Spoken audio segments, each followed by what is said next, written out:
Hello and welcome to KU's top news source for politics, KPC News. I'm James Buckley. And I'm Hannah Thurman. Tonight we have a full breakdown of the events in Supreme Court nominee Brett Kavanaugh's sexual assault allegations. But first, Hannah will report on an impending government shutdown. The U.S. government is nearing yet another shutdown. CBS reports that the House will vote on an appropriations package on Friday. This package has funding for the Department of Defense, Department of Health and Human Services, the Labor Department, and the Education Department, and also would give $9 billion of relief funds for areas affected by Hurricane Florence. It will also keep the government operating up to December 7th if it is passed. Once the House passes this package, it just needs President Trump's signature. There is doubt that he will sign this because the $5 billion that Trump requested for the border wall is not included. If this bill passes, then the House is expected to reconvene in November. In response to new tariffs between China and the U.S. last week, Chinese Foreign Minister Wang Yi has said he doesn't want to see the two countries have a Cold War mentality. Reuters reports that Yi believes the U.S. and China can have trade competition, but it shouldn't become a stalemate. Yi also says that the extra tension between the two countries is caused by anti-China sentiments from American groups. President Trump has not responded to Yi's comments. Deputy Attorney General Rod Rosenstein will meet with President Trump on Thursday. There have been reports that Rosenstein resigned or was fired after allegations that Rosenstein mentioned secretly taping Trump and to remove him by the 25th Amendment. Rosenstein met with White House Chief of Staff John Kelly on Monday, and the Washington Times reports that Trump says he is not firing Rosenstein. The UN General Assembly became quite lively after President Trump's speech on Tuesday.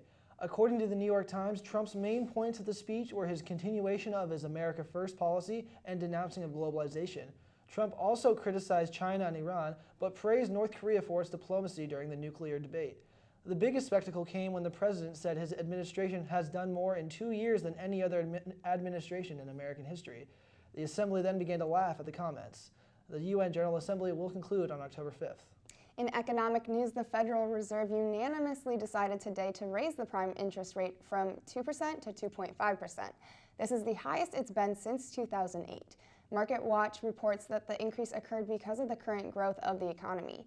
In the second quarter, the GDP rose 4.2%, and the economy overall is at an annual growth rate of 3.1%. The Reserve expects to raise the prime rate again in December, should the economy stay on the course. Jeez, as if loans weren't expensive enough. Yeah. Now, to begin our breakdown of Judge Kavanaugh's hearings, another accusation toward Kavanaugh came to light this past Sunday. Deborah Ramirez and Kavanaugh attended Yale University together. In their freshman year at a dormitory party, Kavanaugh allegedly exposed himself to Ramirez. Kavanaugh released a statement disregarding this new allegation, however. CNN reports that Trump still supports Kavanaugh 100%. Ramirez says that she was drinking at the time and that her memory contained gaps. A classmate says that Ramirez told him the night of the party or the next day that the student who had exposed himself was Kavanaugh. A spokesman for the Senate Judiciary Committee Chairman Chuck Grassley says that Grassley will be looking into the new allegation, but there is no plan to delay the hearing that will take place on Thursday with Kavanaugh and Ford. And Kavanaugh then sat down on Monday with Fox News anchor Martha McCallum to talk about the allegations and his nomination. He was also accompanied by his wife, and Kavanaugh used his platform to deny all the allegations. His defense was that he was a virgin at the time. In the interview, he said that he will not let false accusations drive him out of the process. He says that in high school, he was focusing on being number one in class, being on the varsity basketball team, his service hours, and going to church. Now, our breaking news this evening is yet another allegation toward Brett Kavanaugh that came out just this afternoon.